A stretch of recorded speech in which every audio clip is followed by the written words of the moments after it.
Hello guys, আসসালামু আলাইকুম। আইসা গেছি জাফলং। অনেক সুন্দর একটি জায়গা, দেখেন পাথর আর পাথর। যদি জাফলং আইতে চান অবশ্যই আসবেন, অনেক সুন্দর একটি জায়গা।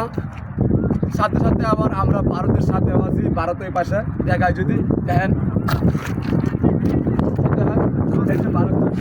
টানা ব্রিজ, এটার ভিতরে এটা দুরন্ত একটা ব্রিজ, এটার ভিতরে কোনো পিলার কিচ্ছু নাই। অনেক সুন্দর একটা ব্রিজ। সামনে আবার পানি আছে, এই ঝর্ণার মতো পানি আছে, এই ঝর্ণার মধ্যে গোসল করতে পারবেন, অনেক ভালো লাগে। হাই সামনে সূর্যটা দেখেন অনেক ভালো লাগছে আমাদের কাছে। আইসা জীবন সার্থক হয়ে গেছে। 5বার পাইছি, কিন্তু এবারের মতো মজা আর কখনোই পাই নাই।